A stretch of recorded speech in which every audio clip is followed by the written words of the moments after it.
Assalamualaikum warahmatullahi wabarakatuh. Selamat pagi semuanya. Semoga kita semua dalam keadaan sehat walafiat dan tetap semangat dalam mengikuti pembelajaran pada pagi hari ini. Untuk hari ini kita akan mempelajari kembali tentang pencemaran lingkungan.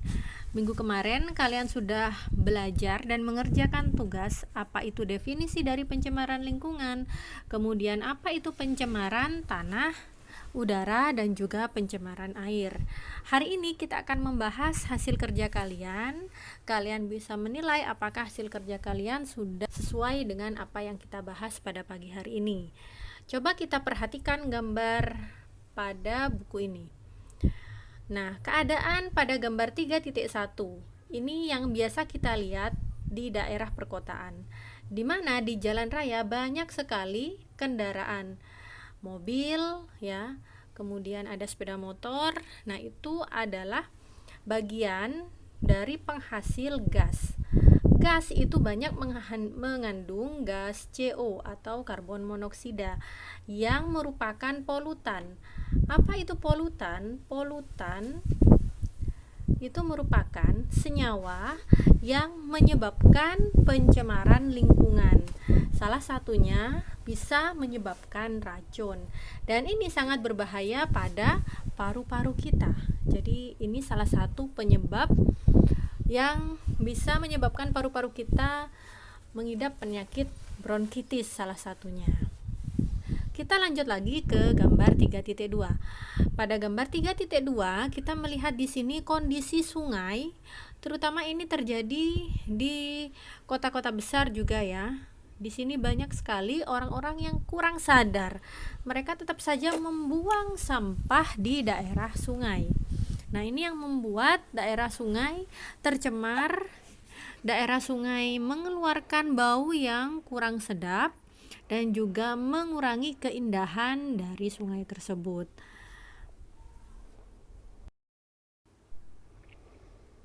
Nah, begitu pula pada gambar 3.3. Pada gambar 3.3 kalian bisa melihat kondisi sungai yang sangat jernih ya. Tidak ada sampah yang bertebaran di daerah sekitar sungai. Kemudian tidak ada bau dan daerah sungai tetap terlihat segar.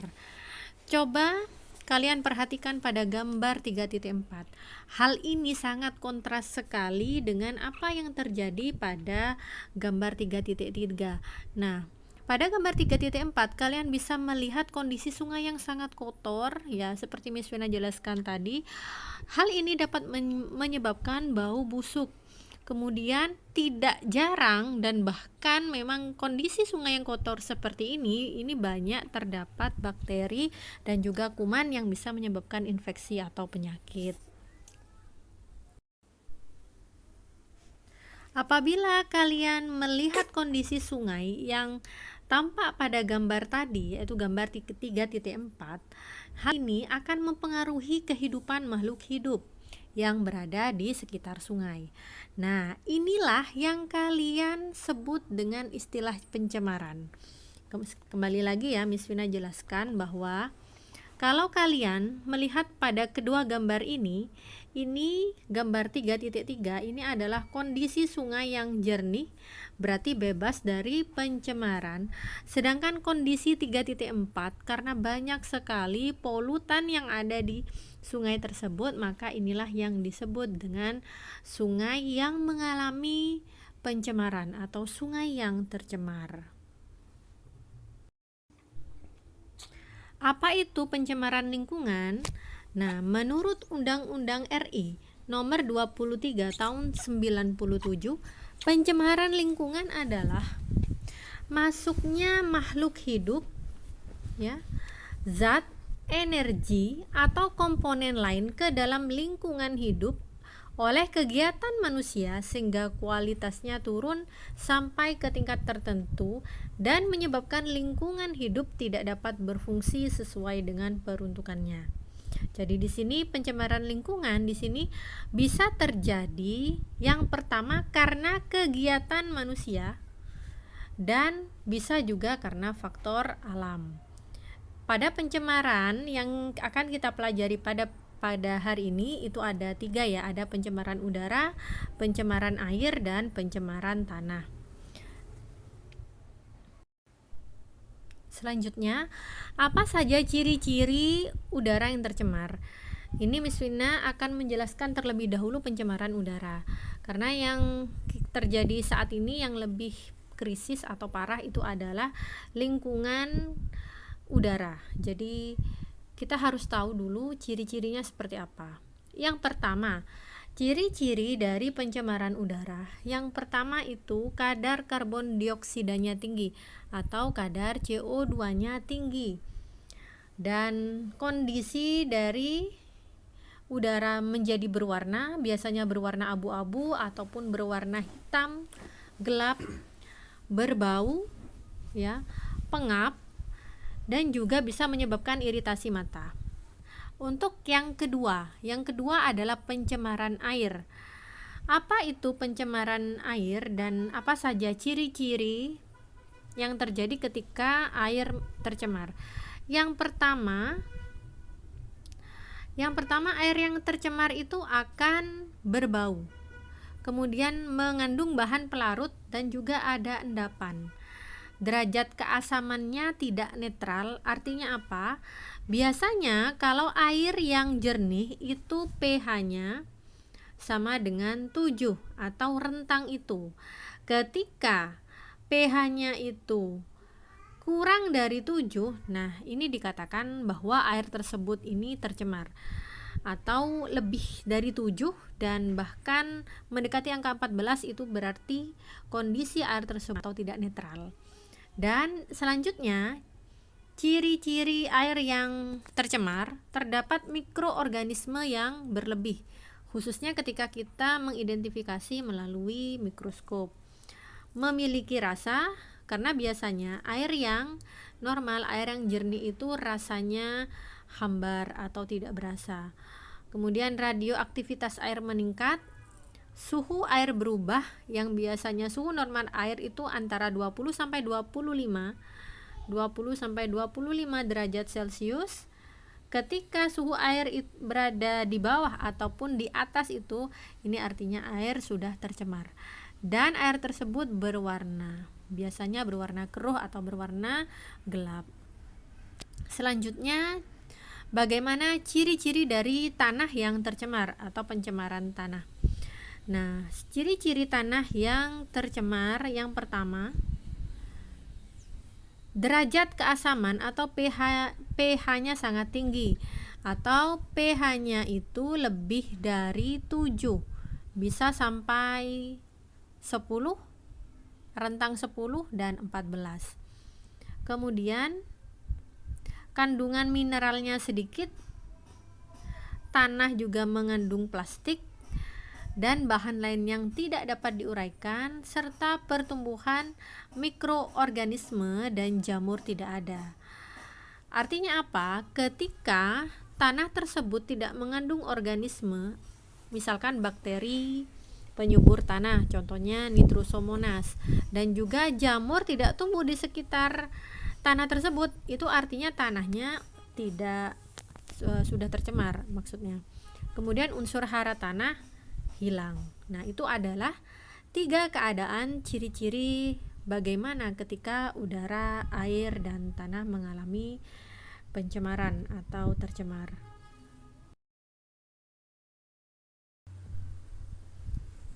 Kita lanjutkan menjawab pertanyaan yang sudah kalian kerjakan pada minggu kemarin. Yang pertama, tugasnya kalian disuruh untuk mendefinisikan apa itu pencemaran lingkungan. Tadi sudah Miss Vina jelaskan ya, bahwa pencemaran lingkungan itu adalah suatu keadaan di mana terjadi perubahan yang diakibatkan oleh aktivitas manusia dan mengakibatkan kerugian ya untuk kita sendiri dan juga bagi lingkungan. Selanjutnya, kondisi atau ciri-ciri air tercemar sudah Miss Vina jelaskan tadi. Bagaimana ciri-ciri ketika udara tercemar dan tanah tercemar sudah Miss Vina jelaskan tadi. Kita lanjut untuk pertanyaan yang kedua. Untuk pertanyaan yang kedua, kita disuruh untuk menceklis apakah kita setuju atau tidak setuju dengan pernyataan yang ada di kolom. Untuk pertanyaan yang pertama, sampah dapat mengakibatkan pencemaran air dan tanah. Ya, seperti dijelaskan tadi sebelumnya, memang air dan tanah itu bisa tercemar karena sampah. Jadi menurut Miss Vina ini benar dan Miss Vina setuju. Untuk pernyataan yang kedua, air yang bersih memiliki ciri tidak berbau dan tidak berasa. Betul ya? Nomor 3, air yang memiliki warna dan berbau boleh dikonsumsi atau diminum. Tadi sudah dijelaskan, ketika air itu berwarna dan berbau itu artinya air tersebut tercemar. Sehingga kalau tercemar berarti kita tidak boleh mengkonsumsi. Tidak setuju ya. Yang keempat, tanah yang subur memiliki derajat keasaman pH tanah sangat tinggi. Ini salah ya. Oke. Tidak setuju. Yang kelima, tanah yang tercemar mengakibatkan pertumbuhan mikroorganisme dan jamur terganggu. Ya, sangat benar, setuju. Nah, selanjutnya kita kerjakan soal pada tabel 3.1. Di sini kita disuruh untuk menyebutkan zat apa saja yang menjadi penyebab pencemaran pada gambar di sampingnya. Yang pertama yang kita lihat di sini adalah limbah cair pabrik, ya, dimana di sini dapat mencemari lingkungan perairan. Contohnya ke bagian sungai atau danau, bisa juga ke laut. Dan yang menjadi penyebab pencemaran itu biasanya berasal dari limbah pabrik yang tidak diolah terlebih dahulu. Ya, di sini apa saja zat yang menjadi penyebab pencemaran? Ini coba dihafalkan ya, kadmium, timbal, dan juga raksa. Ini adalah 3 zat yang biasanya menjadi penyebab pada pencemaran limbah cair pabrik. Selanjutnya pada gambar nomor 2, yaitu gambar limbah rumah tangga. Ini bisa kita lihat sendiri ya, apa saja yang menjadi limbahnya. Bisa berasal dari plastik, aluminium, besi. Nah, ini sayuran, makanan dan lain sebagainya, itu juga merupakan zat-zat yang menyebabkan pencemaran. Untuk yang ketiga ini disebut sebagai sampah anorganik. Sayuran, buah-buahan dan lain sebagainya itu disebut sebagai sampah organik. Pertanyaan yang ketiga, coba kalian lihat limbah pertanian ya, sampai segitu parahnya ya, berwarna hijau kecoklat-coklatan. Apa zat yang bisa berbahaya dan hasil samping dari kegiatan pertanian? Biasanya pertanian itu kan menggunakan insektisida ya. Insektisida ini untuk membunuh hama. Ini juga berbahaya bagi lingkungan perairan. Bisa juga berasal dari pupuknya, yaitu berupa urea. Ini juga berbahaya. Akibatnya apa? Ketika kedua zat ini itu ada di daerah perairan, ini akan membuat tanaman yang berada di sekitar perairan tersebut tumbuh dengan subur atau bertambah banyak. Ini dapat menyebabkan blooming algae. Ini Miss Vina kenalkan tentang instalasi pengolahan air limbah atau IPAL. Instalasi pengolahan air limbah. Tolong diingat ya. Ini adalah salah satu cara bagaimana untuk menjernihkan kembali atau membersihkan kembali air yang sudah tercemar. Nah, pada pengolahan air dengan menggunakan IPAL, jadi air yang sudah keruh, kotor ini diolah, kemudian dijernihkan kembali dengan menggunakan IPAL, sehingga air yang keruh, air yang sudah dipakai bisa dipakai kembali untuk kegiatan rumah tangga. Contohnya seperti ini. Yang pertama, kita harus mengetahui dulu bagian-bagian pada IPAL ini. Jadi pada IPAL ini khususnya ada 3 bagian ya. Yang pertama adalah bak pengendapan awal.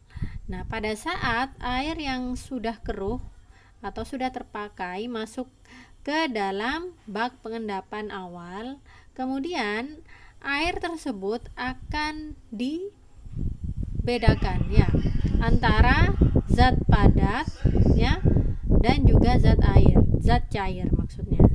Nah, setelah itu masuk ke bagian yang kedua yang berwarna biru ini ya. Yang berwarna biru ini adalah bagian yang kedua. Pada bagian yang kedua kemudian akan dipisahkan koloid yang ada di dalam air, yang masih tersisa di dalam air yang sudah terpisahkan tadi dengan zat-zat padat lainnya, dan selanjutnya masuk ke tahapan yang ketiga, yaitu di bak ini yang berwarna ungu.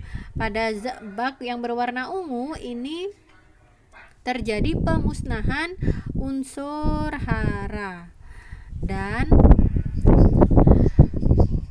unsur haranya ini dimusnahkan, kemudian ditambahkan klor. Untuk apa klor ditambahkan? Klor ditambahkan untuk membunuh bakteri atau mikroorganisme yang masih terdapat pada bagian air. Nah, setelah bagian ketiga selesai, kemudian air bisa dipakai untuk kegiatan lain dan dijamin air yang sudah melalui proses pada IPAL ini adalah air yang sudah bersih. Selanjutnya ya, kita bahas tentang dampak dari polusi udara. Nah, dampak dari polusi udara ini yang pertama akan berdampak otomatis bagi kesehatan kita sebagai manusia. Biasanya yang kita temui penyakit yang bisa terjangkit pada manusia itu adalah ISPA. ISPA ini adalah kependekan dari infeksi saluran pernafasan akut. Misalkan terjadi asma, bronkitis, dan gangguan pernafasan lainnya. Selain juga berbahaya bagi kesehatan, ya pencemaran udara ini juga bisa mengakibatkan hujan asam. Apa itu hujan asam? Ya bukan hujan asam ya, buah asam bukan. Tapi hujan asam itu adalah hujan yang di bagian maksudnya di air yang ikut pada saat turun hujan itu mengandung sulfur oksida atau SO2, nitrogen oksida atau NO2 yang bereaksi dengan air hujan. Makanya ini disebut sebagai hujan asam dan bisa menurunkan pH air hujan. Biasanya rata-rata pH air hujan itu 6-7. Kalau terjadi hujan asam, ini pH-nya bisa di bawah 6 atau di bawah 7. Selanjutnya akan terjadi efek rumah kaca. Apa itu efek rumah kaca? Efek rumah kaca ini disebabkan karena adanya zat kandungan CO2 atau karbon dioksida, CFC.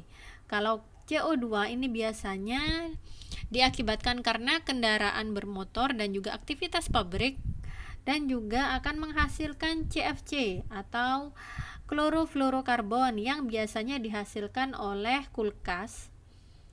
Jadi kulkas itu di belakangnya ada freon. Freon di sini menghasilkan gas CFC. Selain freon juga bisa dihasilkan oleh hairspray yang biasa kita pakai untuk merapikan rambut.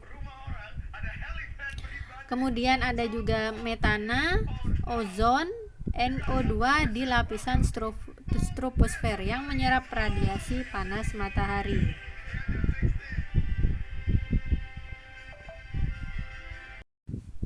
Nah, selanjutnya terjadi pemanasan global. Apa itu pemanasan global? Artinya bumi itu menjadi semakin panas. Apa maksudnya? Suhu rata-rata di bumi itu menjadi lebih tinggi atau meningkat. Ya, apa dampak dari suhu bumi menjadi lebih tinggi? Dampaknya kutub akan mencair ya, karena kondisi temperatur dari bumi menjadi semakin meningkat, kemudian terjadi iklim regional dan global di mana kita tidak bisa menentukan sekarang kapan musim hujan dan kapan musim kemarau.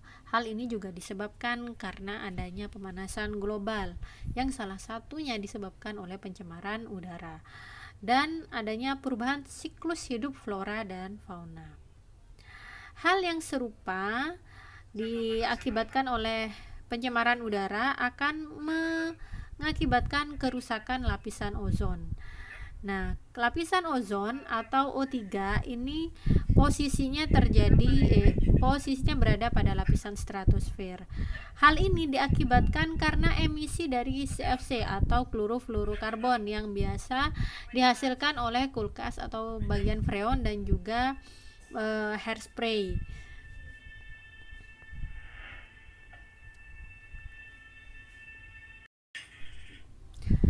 Nah, bagaimana cara menanggulangi pencemaran udara? Yang pertama, kita membatasi izin untuk kendaraan yang angkutan umum kecil, sedangkan memberikan izin bagi kendaraan angkutan massal, contohnya bus, kereta api, itu semakin diperbanyak. Dan membatasi usia kendaraan supaya yang beroperasi di jalan raya itu tidak terlalu banyak. Dan juga memberikan pelarangan pemberian penghambatan laju kendaraan di pemukiman yang diakibatkan karena polisi tidur. Kemudian penanaman pohon-pohon yang berdaun lebar di pinggir jalan. Kemudian memperbaiki sistem transportasi yang lebih ramah lingkungan. Kemudian juga bisa salah satu caranya di sektor industri ya, ditegakkan lagi hukum ya bagi industri-industri yang menghasilkan limbah-limbah ataupun polutan-polutan yang menjadi penyebab pencemaran, dan membuat taman kota dalam jumlah yang memadai. Baiklah, sekarang kalian sudah bisa memahami apa yang dimaksud dengan pencemaran lingkungan, ya. Nah, sekarang Miss Vina akan memberikan tugas bagi kalian. Sekarang kalian buatlah suatu video, ya. Silakan membuat video. Kalian sebutkan apa pengertian dari recycle, reuse, reduce, dan replane. Kemudian masing-masing dari pengertian ini berikan contoh, ya, berikan contoh minimal satu. Contoh dari recycle apa, contoh dari reuse, reduce, dan replane. Jadi kalian jelaskan definisinya terlebih dahulu, kemudian disertai contoh. Oke, silakan kalian kerjakan, direkam ya, kemudian kalian taruh di GCR atau Google Classroom. Miss Vina tunggu hari ini sampai dengan pukul 12 malam. Terima kasih untuk perhatiannya. Miss Vina akhiri. Wassalamualaikum warahmatullahi wabarakatuh.